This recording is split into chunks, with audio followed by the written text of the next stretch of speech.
Hello, everyone. This is Andreas, Pop Culture Guy. Me and Jeff, Jeff True Knowledge here, are back again to do another spectacular live stream. And of course, our live stream review will be X-Men: Days of Future Past for its 10th anniversary. Jeff, how you doing, brother? I'm good, sir. Awesome. So we are here again after 2 weeks since we did the Trek review, and today we're gonna discuss an in depth of X Men Days of Future Past. Plus, we got a couple trailers that we're gonna show. Hopefully, it works. If not, I have the trailers up to share it just in case. Yeah, and Sorry and about we that. no worries, no worries. Uh, I mean, folks, when you convert these to in what I don't know for live stream review for the StreamYard, it's ridiculous and a bitch. Anyway, so sir, how's your Memorial Day weekend going? It's just like any weekend for the most part, man. It doesn't feel any different. Yeah, it feels like a Monday. Um, for some reason, that's kind of weird. Because tomorrow is Monday. It almost is Monday, man. It's almost, yeah. That's very true. So anyway, so X-Men Days of Future Past. This is the seventh um installment of the Fox X-Men you know universe slash film franchise. And I think this is the uh fifth mainline like timeline installment for the main X-Men series besides spin-offs like the Wolverine and Deadpool. And it's directed by, of course, Bryan Singer, written by Simon Kinberg, who shared the story that he created with the previous writers from X Men First Class, Jane Goldman and Matthew Vaughn. And this is a sequel to pretty much all three installments, which is kind of crazy. The Last Stand, First Class, and the Wolverine, that came out the year before this movie came out, 2013. So it stars Hugh Jackman, James McAvoy, Michael Fassbender, Jennifer Lawrence, Halle Berry, and of course Peter Dinklage, Ian McKellen, and Patrick Stewart. And of course, the story is inspired by the 1981 Uncanny X-Men storyline, of course, titled improperly Days of Future Past by Chris Claremont and John Byrne, where this is pretty much focusing on two time periods with Logan traveling back in time to 1973 to change and prevent catastrophic event that result in extinction slash destruction of both humans and mutants. So, sir, let me have this. Let's before we go into like the scene by scene, um, I say discussion of the film. What's your oral thoughts on X Men: Days of Future Past? Does it high in your rank in terms of X Men films? What's your opinion on this? Well, what other thoughts besides oral were you hoping that I was going to give you, sir? Was I supposed to Professor X them like to the audience and everything and whatnot to you or some shit? Like was I supposed to just be Well, I like mean, we're in. you know should I just head bob and shit and whatnot and hope that maybe I'll gain the power of telekinesis or telepathy or some shit? Yeah. I just thought that was funny that you asked me that question. Yes, sir. I will orally, vocally give my thoughts on X-Men Days of Future Past. And by the way, I have that Beetlejuice trailer in the pipeline. Yep. Um, Thank you. so you're welcome, sir. No, you know what? I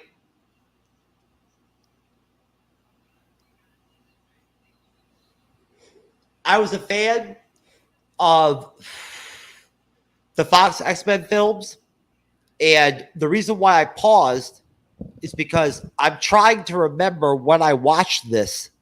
Um, because 2013 is 1 year away from 2014, and 2014 was when I got hurt, right? So, Mm, so I'm just trying to, uh, correlate when I would have watched this film. I never saw any of the Fox X-Men films in the movie theater. I never had any desire to go see superhero films in the theater until, the MCU films, right? hmm Um, and so, I'd say probably I saw it. Um,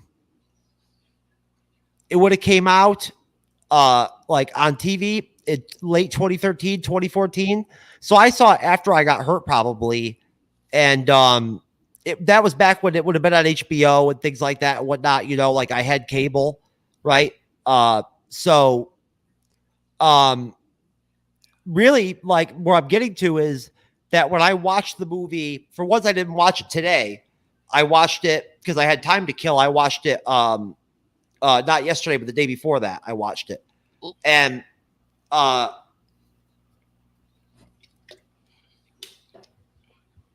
long story short, the movie didn't feel new to me.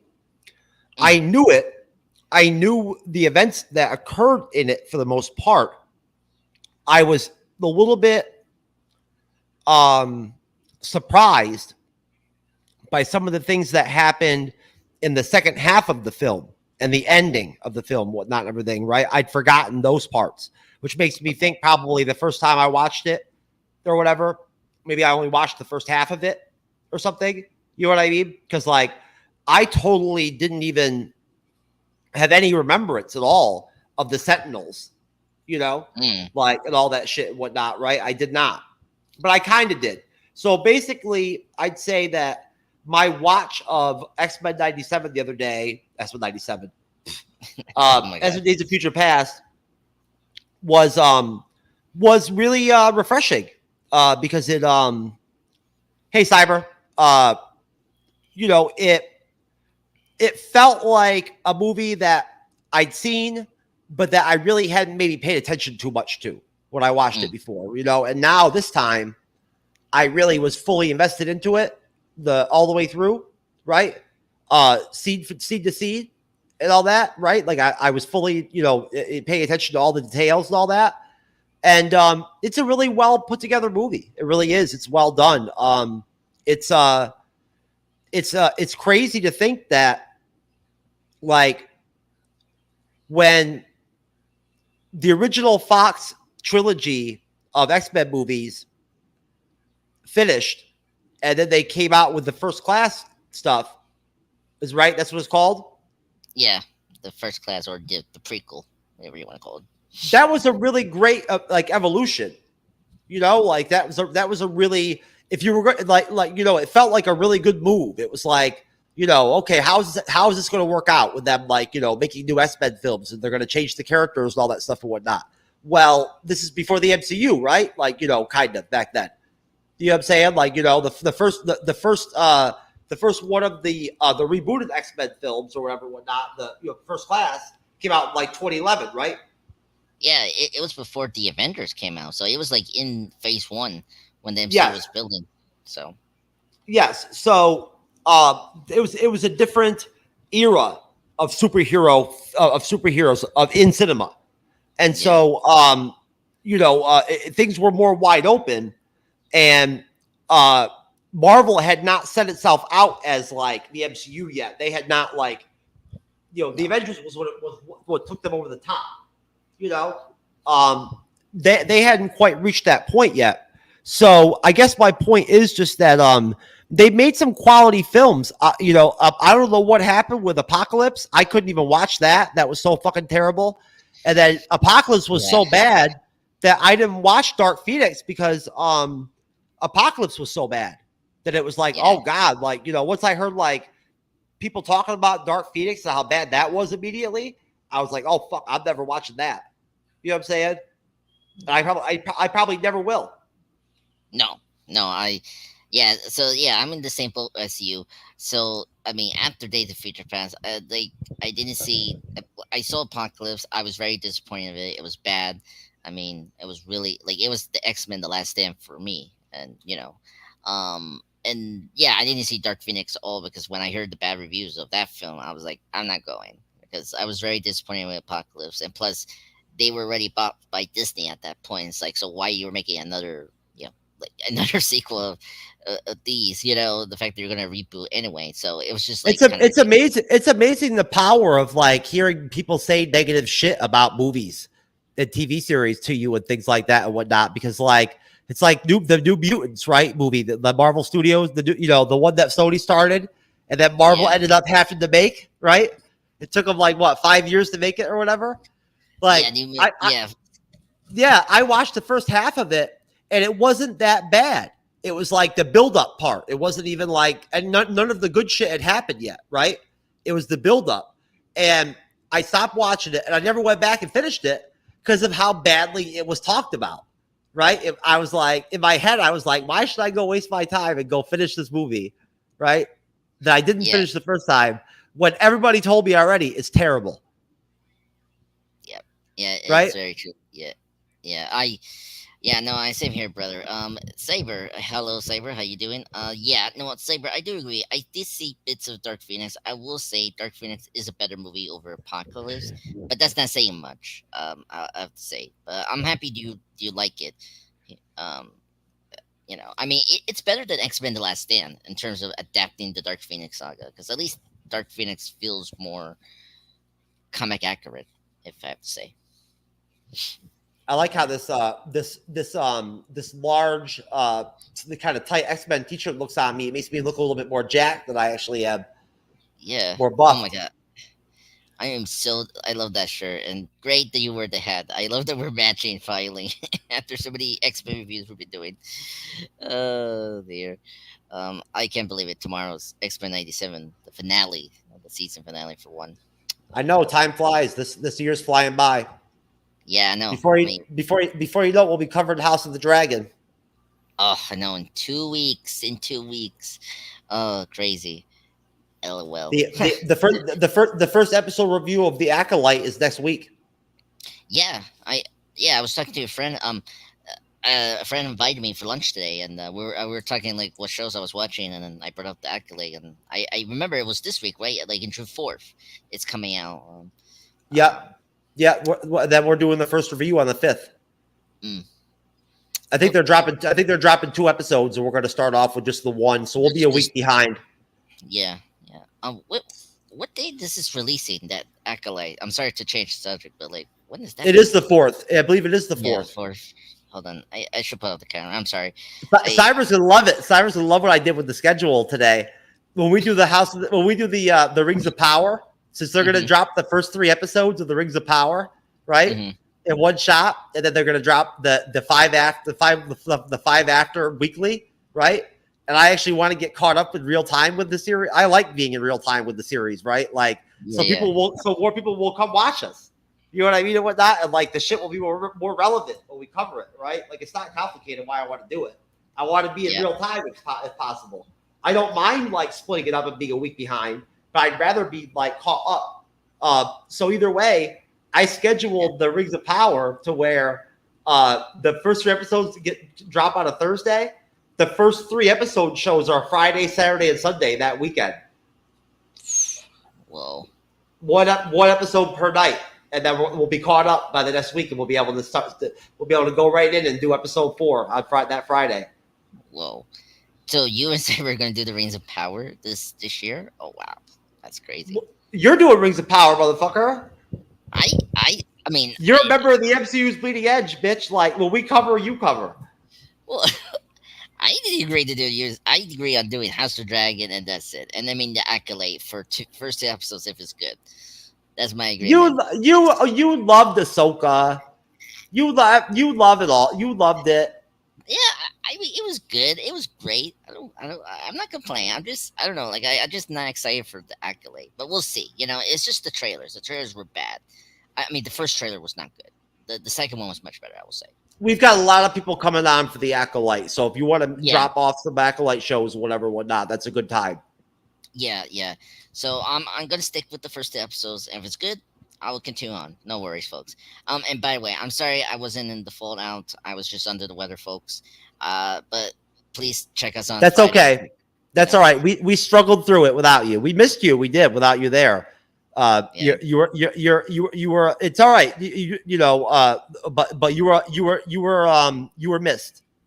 Oh wow. Your impact, your lack of impact on the show was felt because episode 7 was very flat.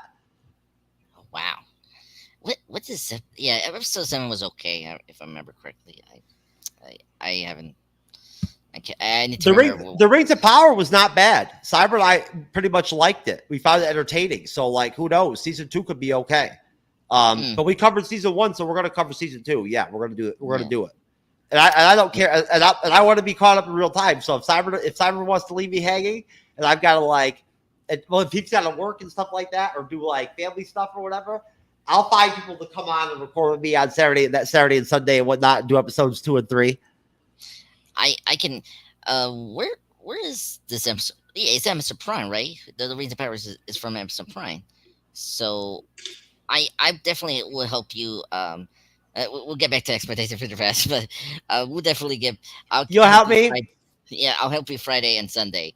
You know, just hold Okay. the fuller, and then So I now need to bench watch the first season, see how it goes. How many episodes is the first season? May I Oh, ask? jeez, 9. Oh, okay. It's not that I bad. think 8 or 9.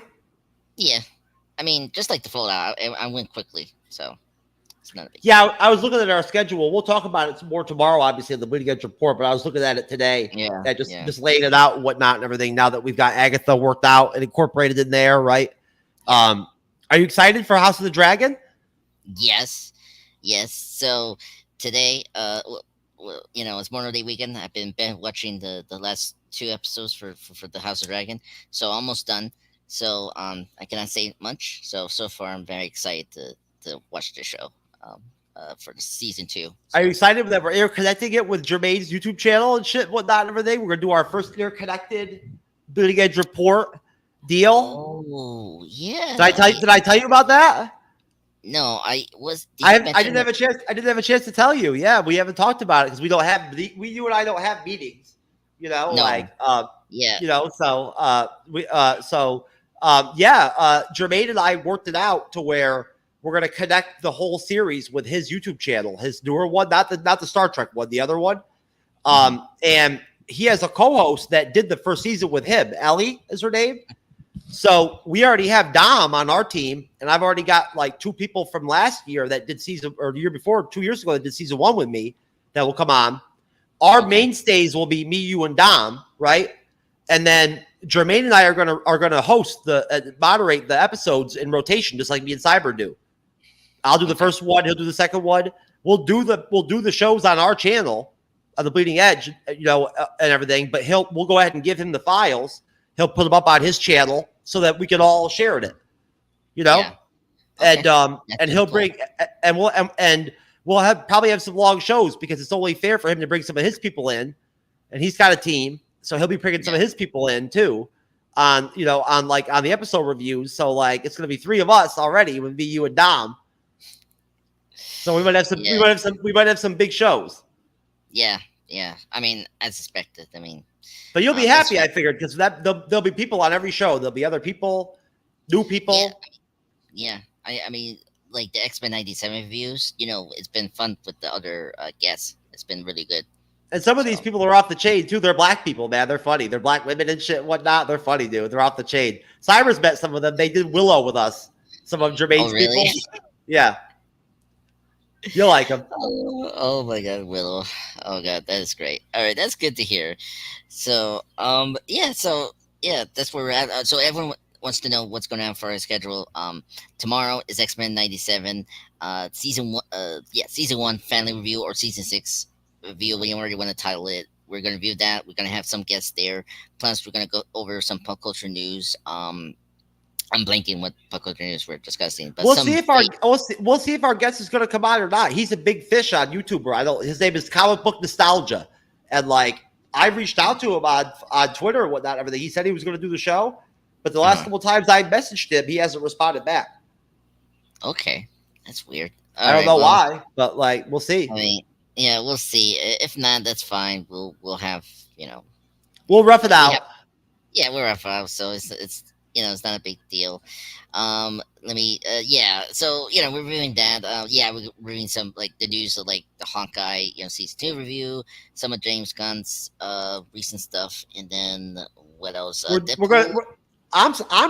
prepping for an entire evaluation of Gunn's whole slate. That's what I've been getting ready to prepare. Yeah. What else? Yeah. You better bring your A game, sir. You don't want me to out DC you on the show. Oh, please. I mean, the only recent news, like, I'm surprised we're talking about more about gun. Well, yeah, there's been recent news. I mean, right, with DC stuff. I mean, besides the We Supergirl. on the MCU's Bleeding Edge YouTube channel podcast, since we did like a year ago or whatever, since we played the whole Gun Saffron Slate show video he did, right? Which we're going to play tomorrow night, folks. We're going to play it, right? On the show to start the segment. We're going to play the whole thing all the way through again, just like we did a year ago. That was a show we had Ryan Meir on, the reactor, the one that introduced me to Bandmate. Okay. Since we did that show and laid that whole thing out, right, for over 2 hours, we haven't touched it, other than what we've covered a little bit here and there on the Bleeding Edge report, right, like the castings and whatnot and all that. So I think it's time that we address where they're at with the slate, what we know about what release dates there are for what's coming out when, at least, right? What little bit of information we know about each series, each show. We'll go down the list. Creature Commandos, Swamp Thing, right? What do we know? You know what I'm saying? Right? Where are things at right now?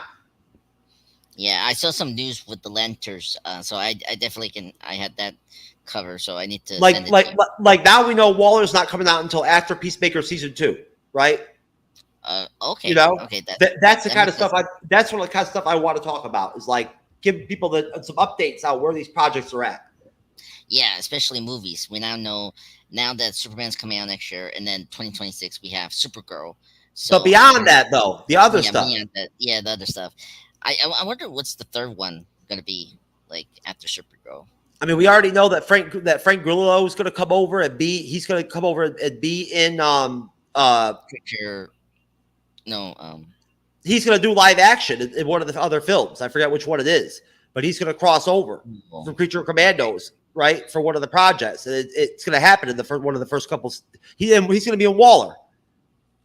Yeah, that makes a lot of sense. Yeah, because remember everyone doesn't know, Waller. She always has a Rick as like a right hand man. So we had Rick Flag, played by Joel Kinnaman for the movies.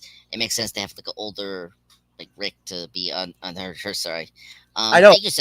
And what is Rick Senior? What's Flag Senior going to think about Peacemaker? That Peacemaker killed his son. Oh yeah, that's gonna be awesome. I can see him maybe come first, maybe Peacemaker season 2, and then pop up in Waller. Like I think that's how like it maybe line up. Thank you, Cyber. That's the first time. That's the second time that Cyber has reminded me that Rings of Powers is 8 episodes. Or no, it was House of Dragon last time that I thought was longer than what it actually is. House of Dragon is only 8 episodes. I thought it was like 10 or 11. No. Yeah, I think the 8 episodes is a good amount for me. Oh, yeah, me too. 10 and 11 is a lot. Yeah, I mean, you have to like you need to like do a 2-parter or something like that to get those like. I don't know. It's a lot to do. So thank you, Cyber, for that. Because I thought it was 8 because Episode Prime always does like. But Andor was 11 episodes or 12 episodes. I like that. It didn't bother me. Well, yeah, because Disney did they do like the split part like of the episodes? No, remember they designed the episodes in a way that the show was structured and written to where it was all built in 3 episode arcs. That's why they released the first 3 episodes in one shot, because the show all worked in 3 episode arcs, right? 4 3 episode arcs. Okay. So it just worked. Yeah, no, that makes sense. That's good because I prefer that kind of storytelling in episodes. Yeah, remember you had the opening 3 episodes, whatnot. Then you had the heist. That was 3 episodes. Then you had the prison, right? Right. And then you had the episodes after the prison. Yeah. So like, if everyone doesn't know, like it was kind of like how the old Doctor Who show did it. Like when they were making the episodes, they were always like, okay, 4 episodes of this, and next episodes were like Cyberman, and then the next episode was like another adventure. Like it was like that. That I prefer than just having like a 1 season where it was like one storyline. It's really unique. You don't see a lot of people writing like that on TV series. No, that's awesome. Yeah. I wish I hope we get back to that because I prefer that than just one storyline. But it's there. Anyway, so that's where we're planning. Wednesday we have a movie review. What is it? The Matrix 2, right? I guess. Yeah. Matrix Reloaded. So that's going to be it's fun. just the three of us, and then we have a new person on that's pretty green. So it's going to be his first show with us. I have had a lot of people, not a lot of people wanting to come on for the Matrix and all that and whatnot. So it's going to be we're going to have some small teams on the Matrix movies. I think I'm pumped. Yeah. I can't wait to watch Matrix Reloaded. I haven't watched it in a long time. Yeah, me too. I kind of had a feeling with that because the sequels are so. I mean, I like Reloaded. It's a good. Look, it's tough to beat the first one, and unfortunately, I don't think the sequels really top the first one. And I like the second one. Reloaded is pretty solid. Yeah, I mean, it has great action scenes. I love the chase scene, on the road. Yep, that one's fantastic. Yeah, and I mean, the third one will be good to just make jokes on. I'll just be making jokes, making fun of the shit and whatnot, everything. Right? There'll be a lot of good shit in there for me to make jokes on. Yeah. Oh my god, it's been a while. I think the third one is like my least of the watch of those trilogies. And then the fourth one is like a mystery. I have no fucking idea what happens in the fourth one. Nobody's told me about it. I haven't seen it. I have no idea. It's like an alien thing to me. Yeah. Yeah. I haven't seen the fourth one either, but yeah, it's crazy. Anyway, I'm excited though. I'm still excited because even if it's a shit show, I'll make fun of it. Yeah, exactly. Yeah, hey, I mean, that's the point of our show, is just making fun of these crazy things that they put in these movies. Jeff, okay, look at this, I love this. Jeff making jokes, LOL. What a shot. Oh, yeah, what a shot. Oh, Saber, you're killing me here today. Anyway, then Friday we got the full out season 1 finale drinks game, which is awesome. So that's going to be fun for next Friday. So that's going to be awesome. Check us on that. That's how our schedule is going to be next week. And it's going to be the last week of May. So that's going to be crazy. So that's right. Anyway. Yeah. So let's get into the first sequence of X-Men Days of Future Past. And then after we get done with that, we're going to do the trailer. And so if you want to do Beetlejuice, you should do it now before we do the S-Men Future Past. Okay, all right. Doesn't that make sense? Why would you break up S-Men Future Past for Beetlejuice? Thank you, sir. This is why I have Jeff here, just telling me how to okay to run the show. Well, in a proper way, actually. That makes sense. Actually, let's do that now. Just give me a minute here. It's just common sense, sir. Just common sense. No. That makes sense. Hey, look. I mean, this is loose live stream view, so that's all we can do.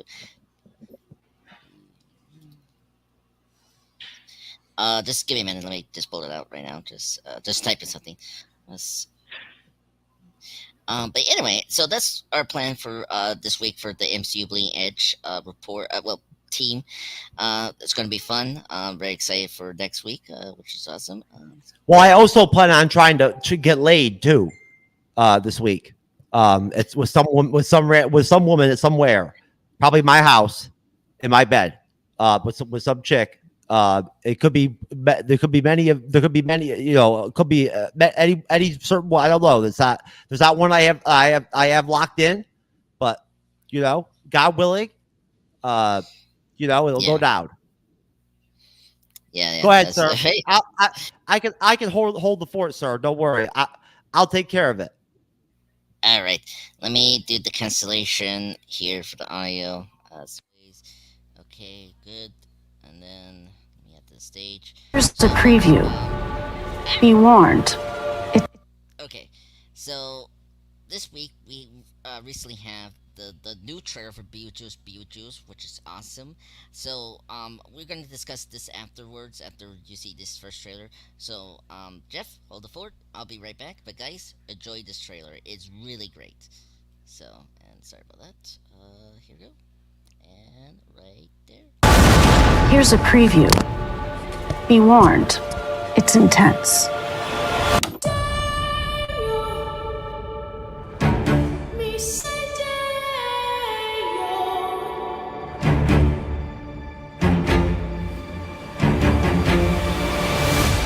I can't believe Grandpa's dead. Death is hard. Yeah, sometimes I think life is harder.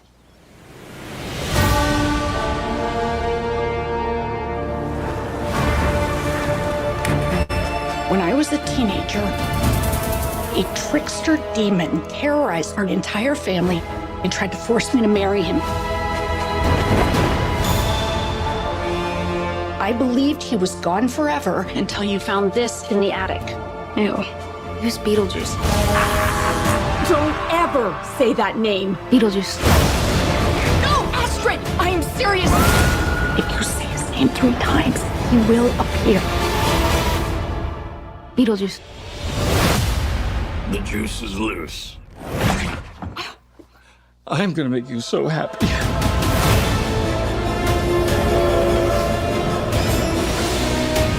The living. The dead. Can they coexist? That's what we're here to find out.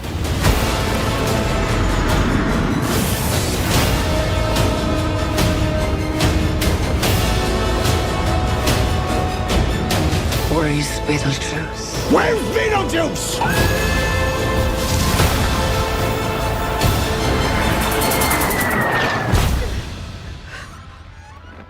Beetlejuice! Feel free to express yourselves. Don't be afraid. You're a figment of my imagination. Really? Is this a figment of your imagination?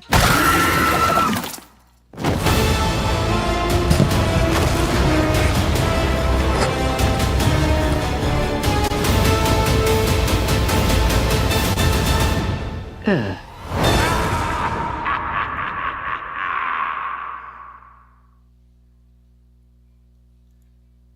man. Just give me a minute, folks, to do the installation. Okay, testing 1, 2, 3. Sound good? Yes, sir. All right, let's make it to.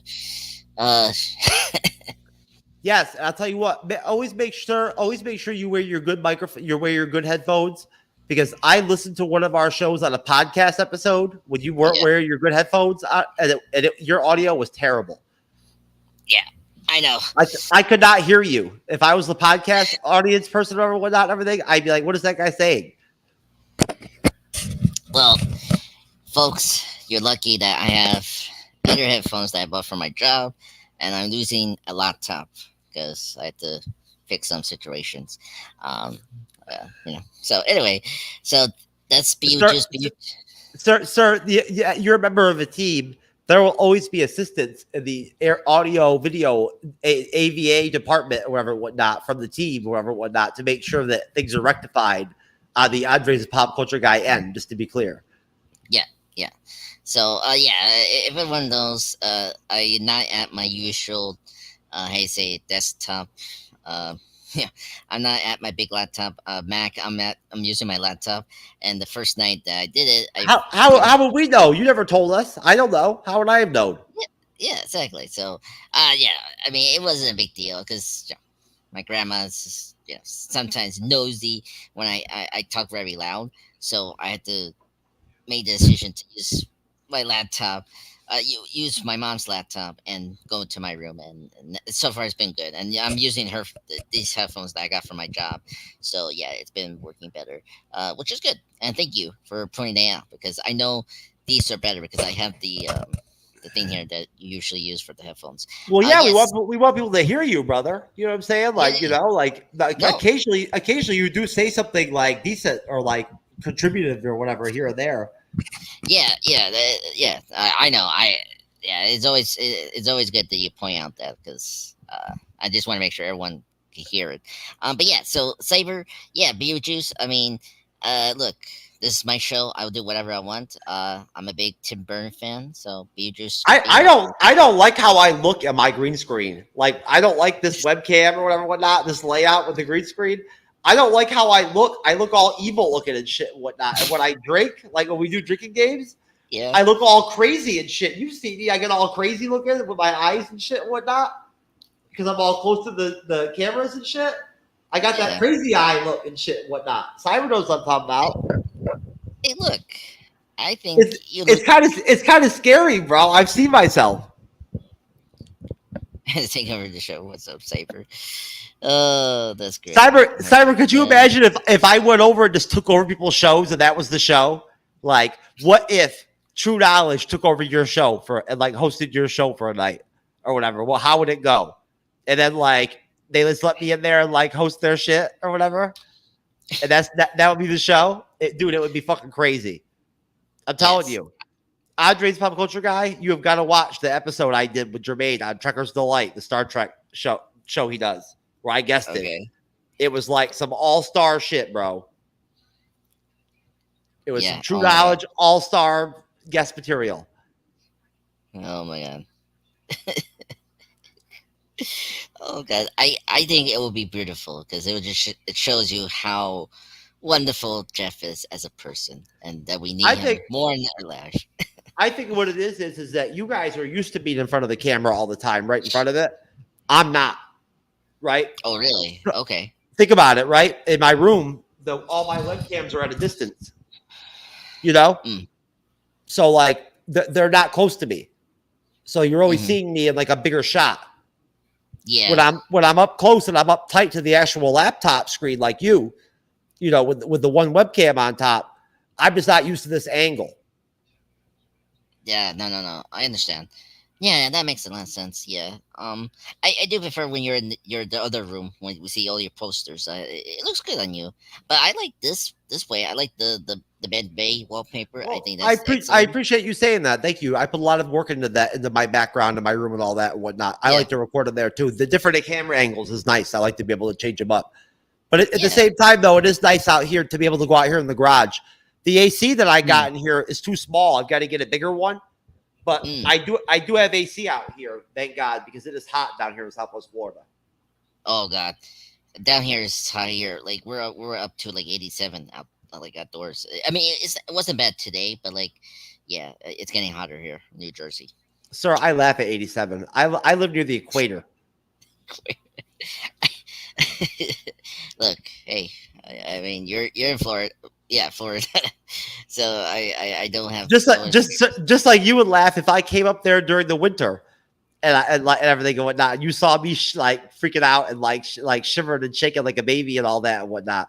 But sir, I just want to let you know while I was holding the fort down, I dropped like 2 N bombs, 3 C bombs, like like an R bomb, like I was just trying to see what would happen if I did, on your channel if I said some of those things, right, Cyber? I want to experiment. So, at the Beetlejuice trailer, I don't know, man. I don't know, brother. I don't know, brother.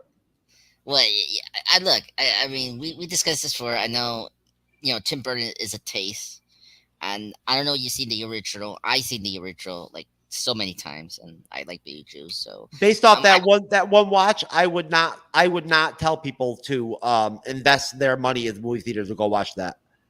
Really? Okay. Nope. Yeah. That's my new thing now. For now on, when I watch a trailer, I'm just going to drop it right there after the trailer. I'm going to say either you should go watch the movie and pay for go see it, or you shouldn't. That's my new shit. I decided that's how. But that whatever we do trailers from now on. That's what I'm going to do. All right. Yeah. Is that you like that? Yeah. I mean, hey, that's your rule. I mean, I do it too. I mean, if I see I'm trailer, going to say every time. I'm going to say people, you should either go pay for this shit or not. Based off that trailer, my one watch of it, I would not pay to go see that. Yeah, I agree. Yeah, I have that same mantra when I see trailers like that. Yeah, it doesn't seem entertaining enough to see in the theater. Yeah. Well, yeah, I can see why. I'm really excited. I think this is maybe a good return for him to Tim Burton. I just feel like he just isn't right for big blockbuster movies, and I feel like doing a Beetlejuice film makes a lot of sense. But if I could bang Winona Ryder, then I would pay to go watch it. Oh dear, oh my god. Yeah, just out of nostalgia because it's Winona Ryder. You know what I'm saying? Oh no, she looks great. I'm just saying, like Cyber will tell you, like she's like a 10 compared to like some chick Cyber seen me get down with. So I'm just saying, like, but no, out of nostalgia though, for all her like classic roles in the 80s and shit, like Heathers and all that shit and whatnot, like like that it'd be some nostalgia smashing with Winona. Yeah. Yeah, I agree. It, I it, agree. it'd be it'd be just like if you had a chance to to smash what's her name from Pretty in Pink, Molly Winger? Question mark? Molly Ringer. Are you talking about Molly Ringwald? That's not Molly Ringwald. Yeah, I think you're right about that. Well, hold on. Is that Molly Ringwald? Who is that? Yeah. Hold on. Let me here. 16 The one from Candles. 16 Candle. She was in all those 80s movies. Breakfast Club. Yeah. Hold on. That's her name. Is her name Molly Ringwald? Yeah. Here. Let me. I'm pulling it just right now. Just give me a minute. You're right. It is. Her name is Molly Ringwald. I haven't seen her recently, but I saw her in a movie a couple of years back. They like in a cameo, and she looked hot. She has big tits. Her tits got really big. Yeah, no. I seen her like a long time ago. Yeah, she looks very good. The other Breakfast Club actress, that was like the quiet one. Like she was in X-Men Apocalypse. I don't know if you missed that, but like she was the freak one. She played like the freak kid, the punker kid or whatever. Yeah. And she's in X-Men Apocalypse, which is funny. I was always really into those kind of girls when I was younger. In high school and shit, whatnot, the goth kind of girls or whatever, whatnot. I like those girls, yeah. Something about the way they looked or whatever. Hey, they look great in makeup, so yeah, no. And that was when I had a penis. Before it got all small. So I was normal. I was normal then. I wasn't, it wasn't like before She-Hulk. No. Before Captain Marvel or She-Hulk, that you love so much secretly. Anyway, okay, listen, so let's get it. I would be up on Captain Marvel if Captain Bree would come hang out with me one night and everything and whatnot and chill with me privately. I would love it, and if she would wear her uniform for me, that would be spot on. I love Captain Marvel's uniform. The color scheme of it, whatnot, everything is dope. Yeah, I like her new one in the Marvels, like the first one with the sleeves. The sleeves that one works so much better than what she got with the third act in the Marvels. I never really knew much about her when I saw her in Infinity War and whatnot. In that post credit, I just loved the beacon because I loved the color scheme of her whole uniform, her whole her coasting, symbol. Yeah. Yeah, no, I get it. Yeah, it's a really good symbol they created.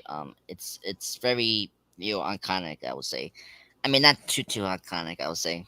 But yeah. Anyway, so let's get into the opening of X-Men Days of Future Past. So we get the classic, Patrick Stewart monologue, of him explaining what's going on, the devastation of the Sentinels here, and then we get back to the awesome John Ottman music here and seeing the cerebral doors closing, which is awesome. And then we're in Moscow, Russia, and then we see the Sentinels come in.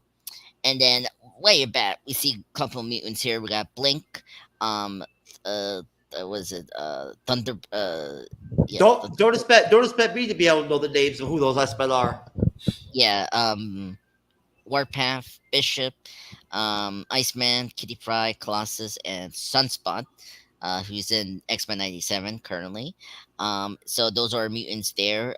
They're doing something in this bunker, and then the Sentinels come in. They look very slick, and then while they're attacking, Bishop and Kitty go into this vault here, and all of a sudden, the first time I see this movie, it was so cool to see the Sentinels change into mutants. They adapt to the mutant powers, which was awesome, and so it was really cool to see that. So you see one of the Sentinels turn into Colossus power. I didn't like it because it was too overpowering. It made them seem too overpowering. Like you couldn't even fight. There was no way to fight them. Oh, really? Okay. You know what I'm saying? I didn't like that. Oh wow. Okay. It made the fighting with them not even point. Like, what's the point? Oh really? Oh okay. Because I mean, every time we see a Sentinels, they always feel indestructible, and I just felt like it felt right. And I mean, I don't know, like I felt like it was kind The of creative. futuristic ones like that, where they can adapt and all that, yes, but not like Sentinels from like X-Men animated and stuff like that, or whatever, whatnot, or 97, right? Yeah. I I it's mean, only the futuristic ones that can do all that crazy shit. yeah. I like it. It was a very genius idea. Obviously, when we get into the I mean, this was a one-off. These were the Sentinels one-off. that were built off of Mystique's genes, right? Yeah, Like they never exactly. did that. Never was a comic book storyline based off that. They just did that for the movie. Yeah, which I thought it was really cool that they did that, like Me too. adapting into the mutants' abilities to fight against them. That was really cool idea. But no, I can see what you're saying, that like it was kind of takes some of like the stakes and the fight of the Sentinels. Dude, you cannot like beat them. I can understand that part. Yeah, But if you don't even have a chance with them, then what the fuck is it? I mean, you know what I'm saying? yeah, but I mean, I'm not saying it made or break the film. I'm just letting you know that was my response to it when I saw it. I was like, okay, well, what now? Like, you know what I'm saying? Yeah, no, I understand. There are a couple of things that, this movie is kind of like, okay, it's convenient, or But it's kinda like, they're portraying a point that like that's how effective they Yeah. are. That's how deadly they are. You know what I'm saying, and whatnot, and everything, and that's the whole point. yeah, and they do it so so well. I mean, especially when they kill like Iceman, and like when Sentinel burns it so through it, and like he breaks the net and it steps on him, in this ice form. Like that's very brutal, and I really Yeah, but like how. he comes back to life 5 minutes later anyway. Yes, that's true. I'm just making the point that Which I still don't understand. I still don't understand how the fuck that happened. You're gonna instead of like worrying about all this other shit, why don't you explain to me how the fuck that happened? The fuck was that Yes. shit? Yeah, okay. I'll explain that maybe. All right. Anyway, so after that, Professor X, Magneto, Wolverine, Storm meets these guys, these group of mutants, and they discuss, the orderly history of like how the Sentinels became. And apparently, during 1973, during the peace treaty in Paris, Mystique assassinate the Sentinel career that. As always, Dr. Trask, Bovril Trask, that we see in X-Men 97. If you haven't seen the show as we did, he's in the first episode, and he's the creator of the Sentinels. And like after she assassinate him, that's when the government start to build. They funded the program, and after years of torture and body fluids and all that, Mystique, they were able in 50 years time develop the future Sentinels that we saw in the beginning. So and they see that using Kitty to transfer, hopefully Xavier to go back to 1973 to stop this whole like. But wait a minute. What? That's not even what I asked you about. What about this shit where they all the S-Men people died? Then they all of a sudden Kitty and Bishop did some shit and everything and whatnot or whatever, and like went back in time or something or some shit or whatever whatnot. So everyone was alive. What the fuck was that? Okay. So I was kind of cover. So now I explained that part. So what they're doing, she sent Bishop a few days before that thing happened, the attack that we saw, and before that happens, and so he told his younger self to tell those guys to know how to prep themselves this time better so that they don't get killed. And that's how they kind of did it. It's kind Okay. of, that's what they did, and so that's why they are going to do is set Wolverine there to stop that Mystique assassination. That's like before Because it alters the future. That's why they're able to come back to life even though they were killed. Exactly, that's what happened. So that's why your Bishop did it, because he went back a few days earlier, warned them about the incoming threat of what happened we saw in the beginning, and then it altered the time. So that's what happened, and the disappearing. Was Kitty Pryde in the comics always so powerful that she had the capability of like sending somebody back in time and shit like that and whatnot? No. So here's a trivia. So in the original comic book, it was Rachel Summers that was the one that sent. How is this a trivia? I already said I don't know. I don't fucking know. So what? Like, how am I going to be able? How am I going to enter the trivia? Wait. Hold on. I mean, this is for the audience, not for you, Jeff. Okay, all right. It's for the audience. Okay. So anyway, right. So let me explain this. So in the original comic book and this other, stories of Days of Future Past, it's always Rachel Summers and some technology they had to transport someone from their time into a conscious body, and it's different from some of the other Days of Future Past adaptation, like the 90s cartoon is different, where when Bishop traveled, it was the wristband that we saw in 97. That's how he tried and travel. But in the comic books, it was always the self-conscious, mind going to the underbody. So that's how they do it in the comic books, and this is what they're doing here. And it usually was Rachel Summers, the other daughter, the first daughter, or I mean, so many Summers. One of the Summers, daughter, and children. Yeah, is yeah. the one- Scott and Jean's daughter. Scott, not Madeline and Scott's, but Jean and Yeah. Scott's actual daughter. And Yeah. the one that ends up with the Ascani, like starting the Ascani tribe or whatnot in the future. How she ends up there, I can't remember, but like that she ends up there. Yeah, exactly. I don't remember. I never understood her whole story, how she ended up in the future, and any of that. Well, no, she didn't end up in the future. She got old because she was born like when Scott and Jean were older, and so she was just old in the future. Yeah, exactly. If I remember correctly, that's how it happens.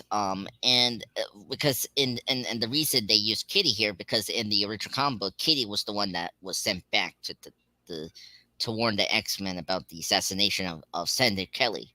That was how it happens. But instead, because Hugh Jackman, Wolverine is the popular character, they instead switch it where Wolverine is the one that is sent back time, but Kitty takes over the role of Rachel Summers. That's why. Now they don't explain how she got this power. The easy way they could have done this is the second mutation. As if everyone knows, mutants can have secondary mutation, like Emma Frost. People forget that she never had the diamond skin. That was later in the Grant Morrison's run of X-Men. She was always a telepath, but she generated a secondary mutation of getting that diamond skin that we know from the comics, and obviously we saw in X-Men First Class. So the fact that they didn't explain that, it's one of those kind of like flawed things about this movie is that they don't explain how Kitty gets these like time travel abilities to send Wolverine into his younger self in 1973. But hey, it's time travel. There wasn't as much pressure at that point for for those kind of films for comic book accuracy, for one thing. That wasn't there as much, right? You didn't have as much people on YouTube, calling for it, whatnot, and all that. Less of a social media presence. There's a different time period, right? Yeah. So that and one thing I think is really cool is that they managed to put together the different X-Men people from the First Class and the original movies, right? That was cool. Like the fact that they managed to put that together like that and make that work symbiotically, and have it work to where it was a quality film and everything and whatnot.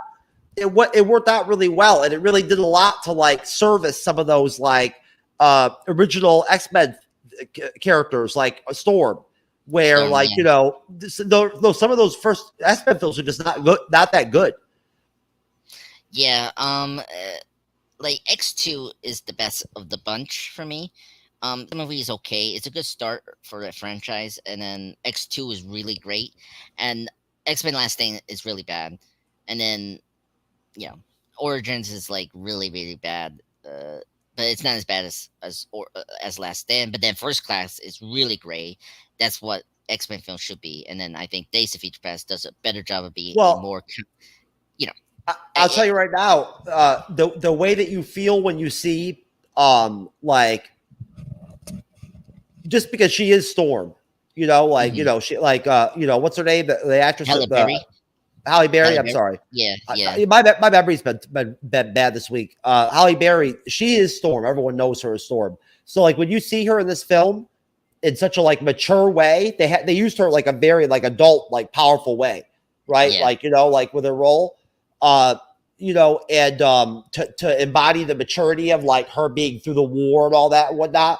So like seeing her like that was really powerful and like really, it looked really cool and looked like really dope and nostalgic. Just imagine what it's going to be like when they bring all those characters back for fucking Secret MCU? Wars. Secret Yeah. Wars, yeah. Oh my god, yeah, that's gonna be great. Yeah. And you don't know, if they're in Deadpool Wolverine.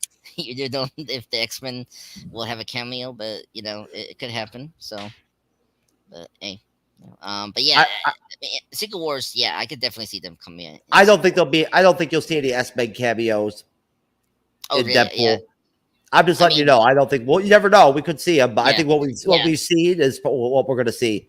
Yeah, I mean, we're gonna see just really like random mutants, like as we've seen with the last trailer with the villains that we've seen from previous films. The Deadpool core and all that and whatnot, and like X-23 and stuff like that and whatnot that comes out of Logan and all that and everything. That's not X-Men. Yeah, that's true. So I mean, we'll see. We got 2 months, which is crazy. So 2 months. So that's gonna be great. I didn't mean to derail you. You were at the point where you were talking about when they're all coming together, like after they jump from like the Sentinel thing. Yeah. So after I explain how the history of the Sentinel program being created, Wolverine steps in. Well, I say Kitty cannot send Xavier's mind because it can like rip apart his mind or something like that to his young body. So Wolverine volunteers to go back in time to warn the young X-Men about this future because he's got the healing factor. Yes. Yeah, that's what they say. Okay, reasonable explanation. That's good. And one of the things I like about this movie when we get into the past, it's a very Professor X centric film. One of the reasons that X-Men First Class was great was because it was such a Magneto film, and Days of Future Past gives Xavier, Professor X, the shine, the limelight to really be a great character. He should be, because he is the most powerful character, and I really liked how this movie really goes in depth about Xavier and his dream of mutant and human equality, where in First Class you see how Magneto becomes Magneto, why he hates the humans and why he thinks the mutants should be the dominant species in Earth, and so that's one of the things I like about this movie so much. Yeah. And so so after Wolverine wakes up in Terminator fashion of being nude, he is in 1973. He gets shot. We get the bone claws. So if anyone was kind of confused, so in order to Wolverine, he had the bone claws before he got the Abomination medal from Weapon X, which hasn't happened yet. Everybody has a hard time pronouncing that word, admentatium or whatever, whatnot. Like it's hard to pronounce. Yeah, nobody gets it right. Yeah, it wasn't hard for me, but for some reason now I don't know. I guess I just realized recently that all it really is admentatium. I always thought it was admentatium or something like that. Yeah, but it's adamantatium. not. Yeah, no, it's not. It's admentatium. That's all it is. I almost say vibranium for some reason, and I don't know why I thought it was so complicated my whole life, but I just found out the other day. Literally, I looked it up. That all it literally is when you pronounce it is admentatium. Adamantatium. Yeah. Yeah, that's all it is. Yeah, so he doesn't have it in the past, so he has the bone claws, which is cool. He hasn't gotten to like the late 1970s and the 80s and all that and whatnot. Gotten into Weapons X program yet. Yeah, exactly.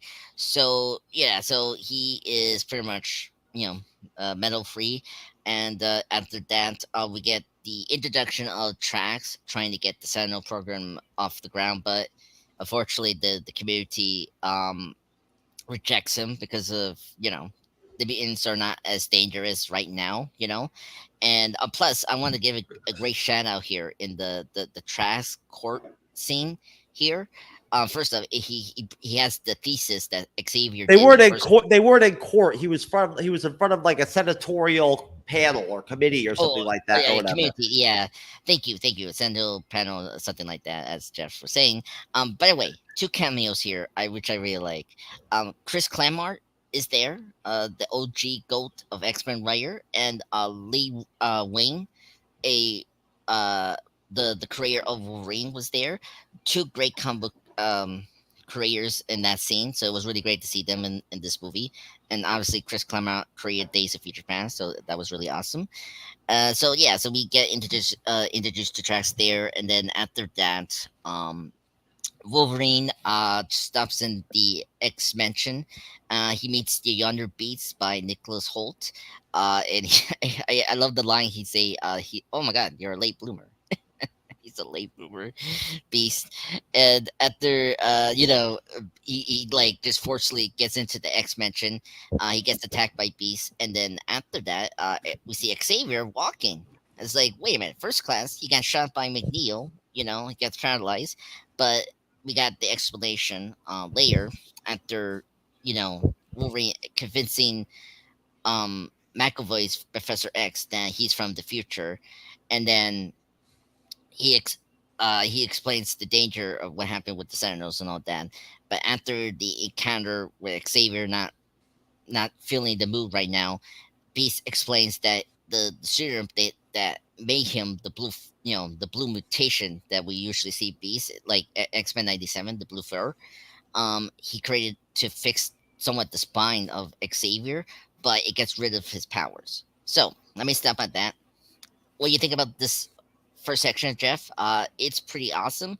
I mean, it's well paced. That's the thing. Like, so much information, but still, like, well paced. Gets the point about what's this movie about.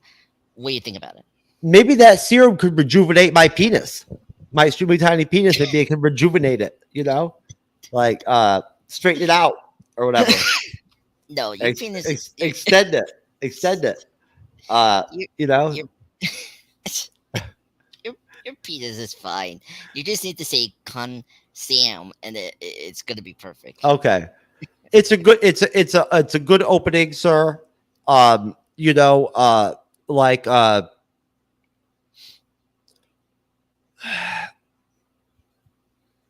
They kind of center this part of the film around Hugh Jackman. Really, he's really the antagonist, kind of like of everything, and everyone is reacting off him. And his whole like introduction scene, naked, like with some chick he's supposed to be protecting, like paid to get protected, but he's banging her, right? Yes, is like so Wolverine. You know what I mean? Like, and just his whole dialogue with like the dudes. He's like, "Look, I know how this plays out." You know what I'm saying? Like, it's like something I would say to somebody, except I'm not Wolverine. Like, I would never say that. No. Like he's like, "Look, I know how this plays out." You know what I'm saying? Like, give me your keys and some money for gas, right? Like he doesn't even look at him. You know what I'm saying? He's like, or whatever. And like, it's just so Wolverine. You know what I mean? Like, just to, again, why like Deadpool 3 will be so effective, just because Hugh Jackman's played Wolverine for so long that he is Wolverine now. Like, you know what I'm saying? Like, to people, you know what I'm saying? He's like the Chris Evans, Captain America version of the X-Men, right? Yeah. He's just, in the psyche of like your people out there, the general public, like they know him as he's Wolverine. So he's really good in this. He's really matured, Hugh Jackman has as a man, as an actor, right? Like in his character, right? They're really letting him loose in this movie for the first time as Wolverine. This is his first chance to actually be like adult Wolverine, like, that swears a little bit, whatnot, everything, right? And like, is hardcore and drinks, and like, smokes and shit and all that, whatnot, right? Like Wolverine, like, not the light version of Wolverine that they showed in the first 3 X-Men films. So this is him like set free. Okay, that's interesting. I mean, he felt like Wolverine in the first 2 like movies. Like he did smoke there and drink. It's just this movie is much more mature than the X-Men films were. yeah. Okay, that's very true. Yeah. I mean, this movie does delve into more heavy themes. The writing is better. The acting's better. It's much more mature. I'm serious. Like, the combination of Jackman as Wolverine with all the different X-Men characters, and then McAvoy playing the younger Xavier with what's his name playing the young Magneto. Michael Fassbender. Fassbender. Yeah. I mean, just you couldn't pick better actors to portray the two characters, right? So like, literally, like, I'm sorry, but seeing them like at that age, right? It's so much different than seeing them as like older Professor X and older Magneto. You know what I mean? It's a great concept, but it's just a very adult film compared to those other X-Men films. It really is. Okay. This was the most R-rated level, more adultish X-Men production we got at this point. Yeah. Okay. No. I agree. After First Class. Yeah. No. I understand. That's why I like about First Class. Like, I like that it's a little more mature. It's like that's why I always prefer the X-Men over the MCU, because I always feel like the MCU can go a bit darker, and I feel like these movies do a really good job of doing that. No, I understand. I agree with you completely. Because I prefer these over the original trilogy. Yeah. So like, did they really set Jackman loose in this one before Logan? Like, this was his chance to kind of like be Wolverine. Like, live like I think this movie probably did a lot for him in terms of setting him up for like Logan and whatnot, everything, right? Like and the character Wolverine. But that's all I'll say about the intro. Just that it's really well done. And the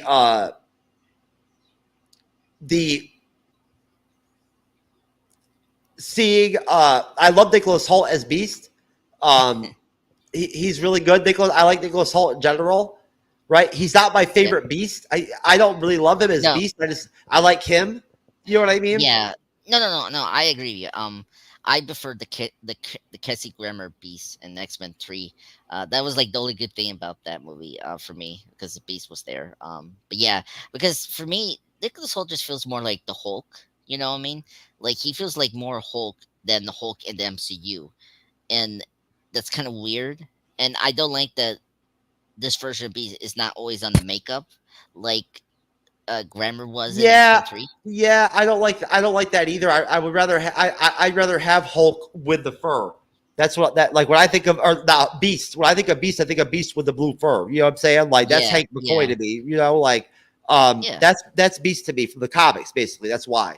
But like X-Men: Days of Future Past is a movie that really stands out, because out of all the Fox X-Men films that they made, right, it was the most like of such a high quality, both on a dramatic level and on like a superhero action level, right? Like to where it was just a really high quality, well done movie, right? Like just top notch. So at that point, it creates an interesting conversation in your head. It makes you almost want to think about like concepts for shows you could have and things like that. Just about like, comparing almost like, those first 3 Fox films to like what came after. You know what I mean? Like, like I don't think about this universe that much. You know what I'm saying? Like, I don't get over here that often. No. I mean, it's very different from the MCU, because with the MCU is more interconnected.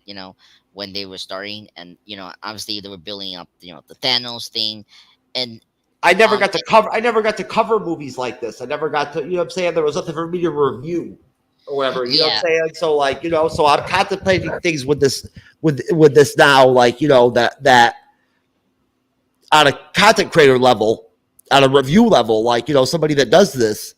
Yeah. That I just really haven't until now. Yeah, no, that is really true. No, I understand. Because I mean, yeah, I mean, it's before and after your accent, and and plus, the X-Men, it was never like I view films and TV and episodes of TV now so differently now that I've been reviewing them for years, right? Like like not the movies but the TV series especially. I've told you about that before, and I'm sure you started to eventually see it, haven't you? How it starts to kind of like change the way that you view TV yeah. and No, no, consume it. Well, not everything when you're reviewing it all the time. Doesn't yeah. it change how you view it a little bit and like the way that you take it in? Um, yeah. Sometimes it depends. But it does affect me. Like Because you're always thinking about the content. You're always thinking about like the shows. You know what I'm saying? Without like you correlate the two. You know what I mean? Like what I'm yeah, saying? yeah. I think it's different for me because I kind of stopped doing that over my other channel, and I've been doing mostly with you guys now, and the movie views are so much easier because like But now you reviewed like what? Fucking like you reviewed more episodical TV series like in the last year plus than yeah. you ever have in your entire content creation career. Yeah, but I was viewing the MCU Disney Plus show, so I was already kind of familiar with that. So like I'm being more like I like it hasn't changed for me because I already gone through that process already. Starting with WandaVision, and then joining you guys, I'm experiencing other different kind of shows besides superhero stuff. But yeah, it's a good conversation to talk about. But yeah. Anyway, I grabbed a trailer for you. oh, I have to grab my battery charge. I have to grab my charger for my laptop. I brought it okay, out without the charger, and okay, the battery just dunged, saying that it's going to go out. So if you want to play the trailer, I'm going to dip and go grab my battery charger. okay. Let's do that, and we'll come back and do more of the scenes. Okay. All right. Don't Folks. worry, folks. I won't leave you with this asshole. Fuck you. I'm Oh just no. kidding, sir. Oh no. Anyway, as Jeff is gonna get, as he's just explained, to recharge his laptop, he has gracefully done the conversion on the other X-Men trailers to show you. This is I think this is the teaser trailer from 10 years ago. By the way, the reason we're reviewing this movie is because it's the 10th anniversary. I love this movie, so let's honor this film in such a great way for Memorial's Day weekend, folks. I hope you guys are having a great Memorial's Day weekend. So here's the trailer. Here we go.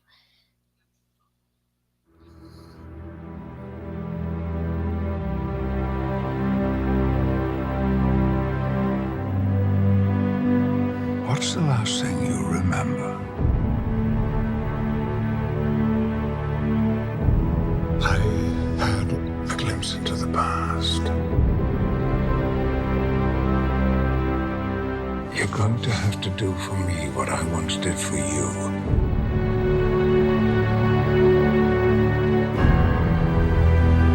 You'll need me as well. Side by side to end this war before it ever begins. So, I wake up in my younger body, and then what? Find me. Convince me of all of this. It's going to take the two of us. And where do I find you? A different path. A darker path. Logan, I was a very different man. Lead me. Guide me. Be patient with me. Patience isn't my strongest suit.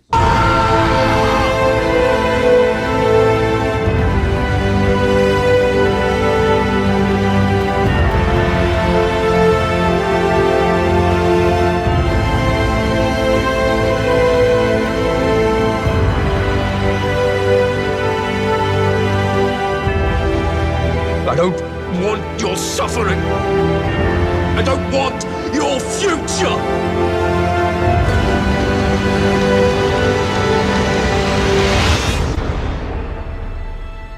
Please. We need need you to hope again. Oh, great scene. Yes. Oh, perfect teaser trailer. Amazing. Oh god, it beats Winter Soldier. Anyway, no offense, MCU. But yes. Oh my god, great teaser trailer from 10 years ago when oh Back on. Turn on back on cancellation. fuck, I can't believe it. I'm sorry, folks. My bad. Anyway, what I was saying, great teaser 10 years ago. Yada yada. Amazing. When it was first announced they were going to do Days of Future Past, I thought they can't believe they did it. In 10 years, this movie's still great. I mean, seeing these casts again. I mean, I didn't grow up with the original trilogy. Like X-Men The Last Stand, this is funny. The Last Stand was my first X-Men film to see in theaters. And then I saw Origins. I was like, oh my god, I was down in hell until X-Men First Class. And I was like, yes, a great film for X-Men for me to see in theaters. And I saw the Wolverine, that was really good in theaters. And yeah, X Men Days of Future Past. When that came out in 2014, it was a huge deal, and I was so happy. It was great, and this is actually the reason I started my YouTube channel. Now we get into the section of the quick server scene. Um, this is why I started my YouTube career because of the time. I'll get into my story after I get into that like scene. So anyway, Jeff, welcome back. Any thoughts on the teaser trailer of X Men Days of Future Past? Very different. Like it played more like serious kind of teaser trailer, which is kind of interesting. It, No, I don't really have any thoughts. okay, okay. It's a good trailer. I really enjoy it.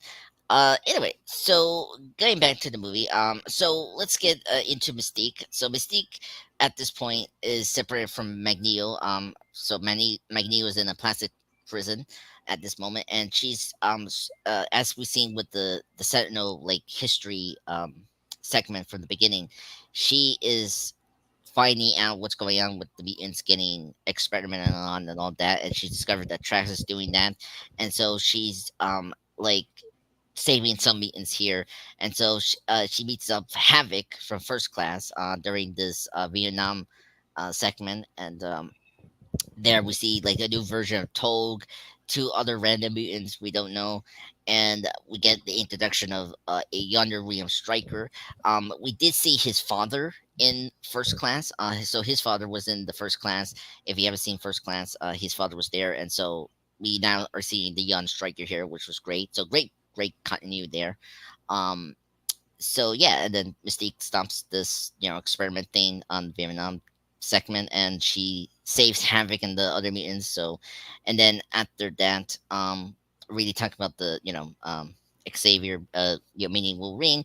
Then we get into the Quicksilver scene. So, so I explained the whole part about Xavier meeting with Wolverine. Explained the whole thing. After they agreed on Wolverine to help him stop Mystique, they need to get Eric, but Eric is in the Pentagon where he's at right now, being in prison. And just like X2, he's in the plastic prison. Different. This is a concrete. Um,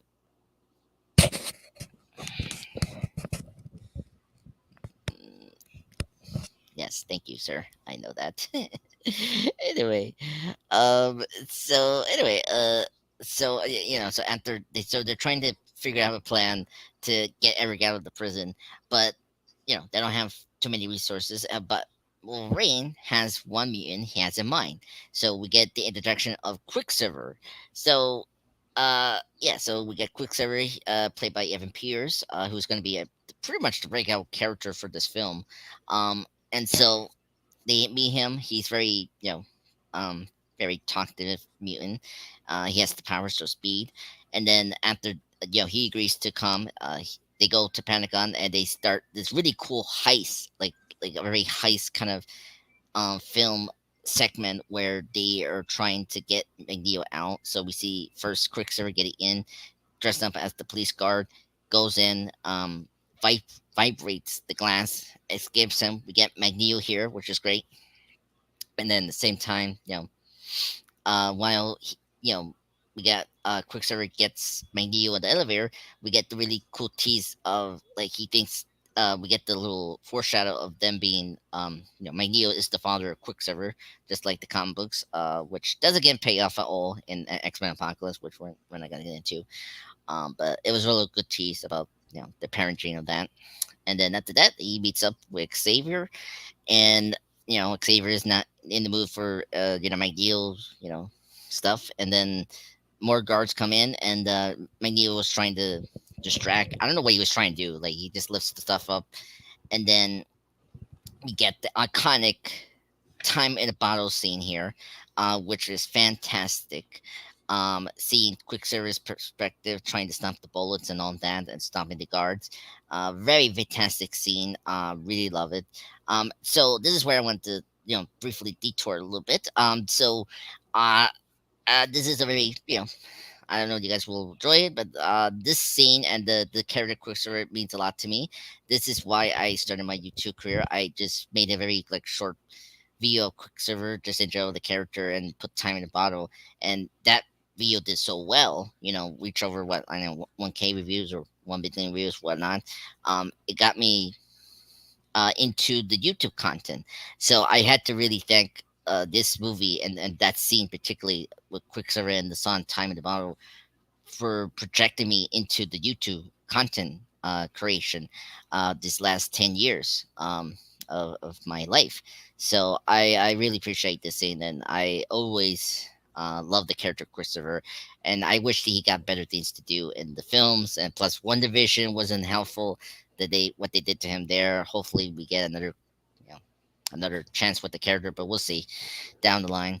But yeah, great scene. And then after the Quicksilver scene, we get the really cool emotional get together of Magneto and Professor X, and Magneto tells Xavier that you abandoned us all, and we get the confirmed deaths of Banshee, Emma, Azazel, and Angel from the First Class. They all dead and been experimented, from tracks.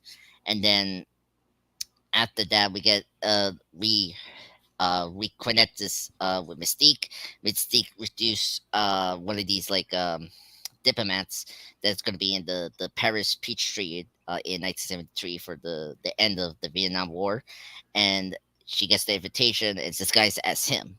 And then after that, we got another scene of Magneto talking to Xavier about John F. Kennedy, because Magneto, the reason that he was in prison in the 70s, the reason he's in prison was because the government thinks that he killed John F. Kennedy. So he killed John F. Kennedy, not Oswald.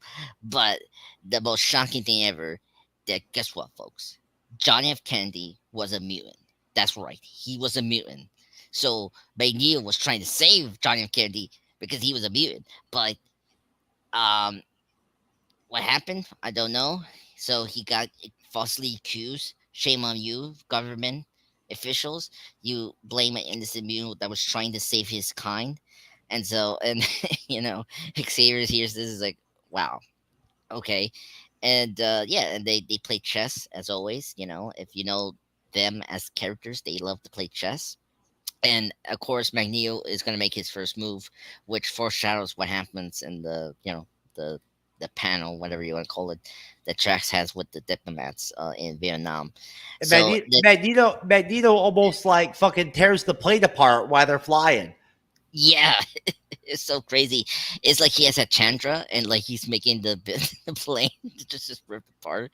It was always funny to see that, and he makes all the stuff go on the ground, and then this was my favorite with Wolverine. He's like, you're gonna pick that shit up, right? He looks as sure.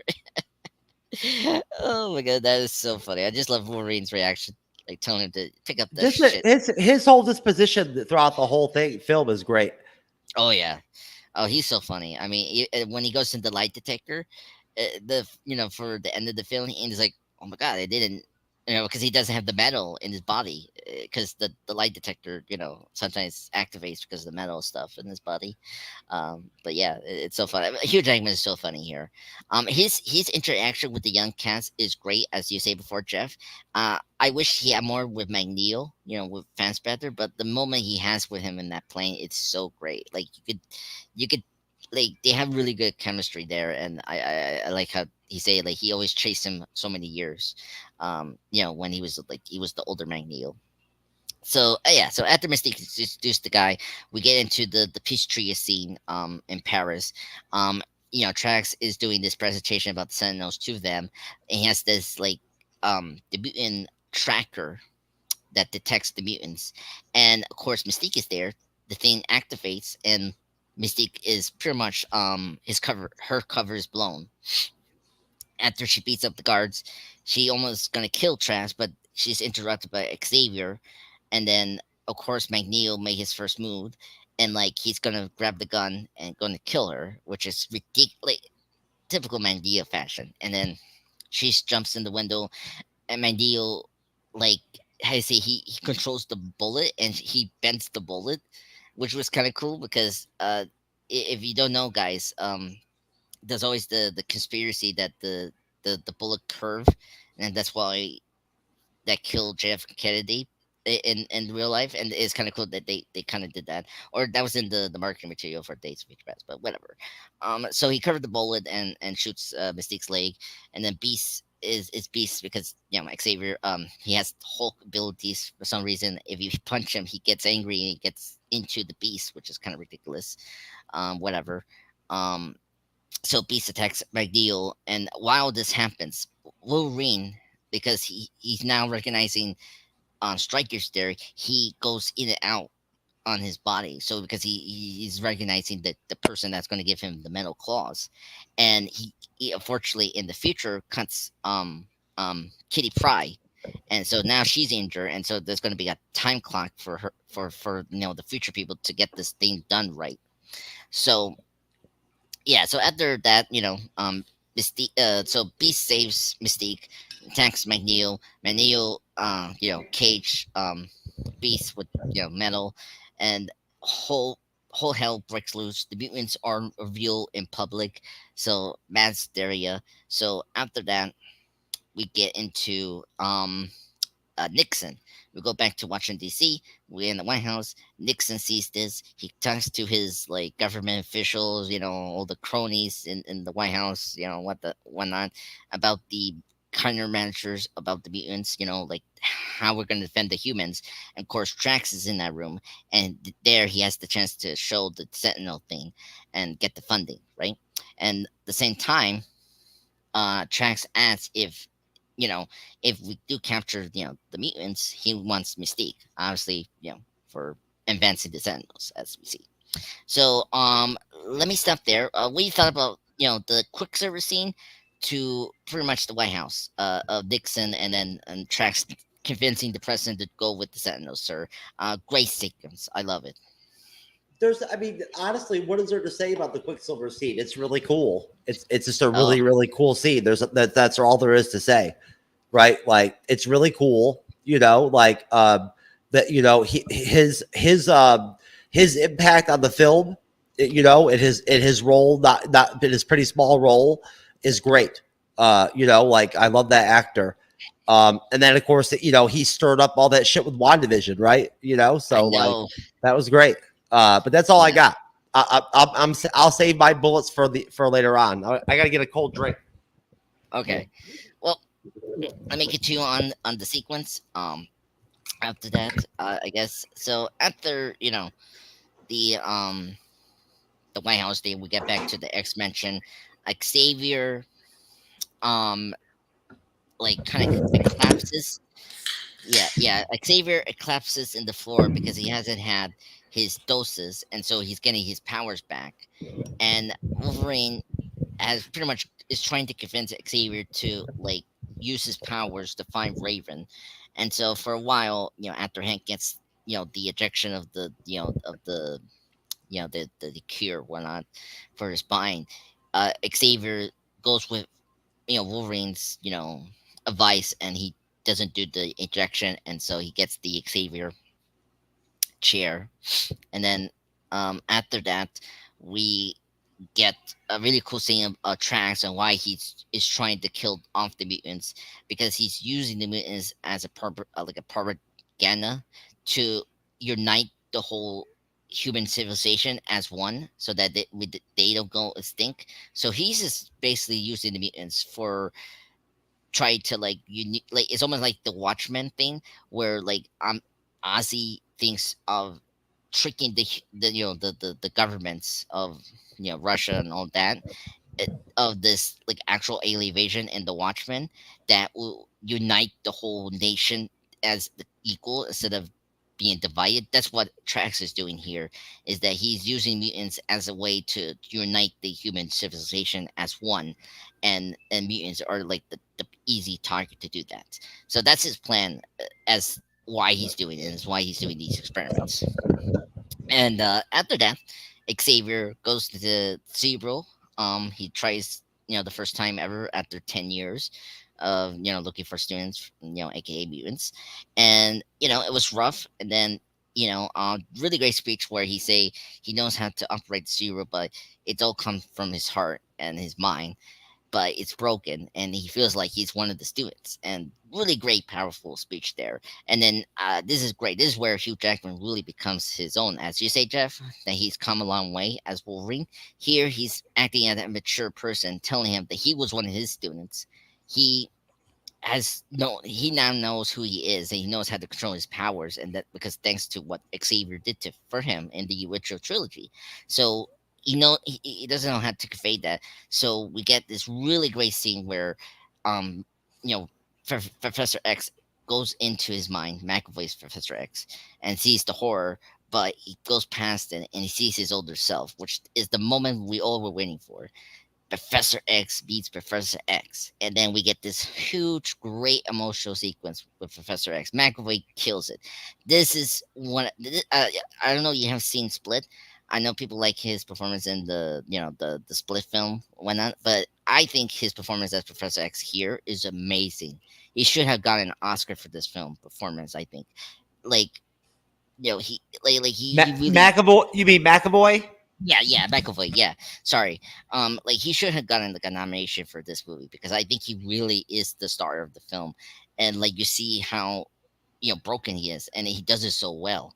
And I think the sequence where he meets his older self really gives him the confidence to hope again and continue his dream of human and mutants coexisting. Just like the X-Men '97 show is dealing with Professor X and the X-Men trying to coincide with the humans, right? So really great scene. And after that, we see briefly Mystique, Magneto, following the Sentinels, and he puts metal in them so he can control them.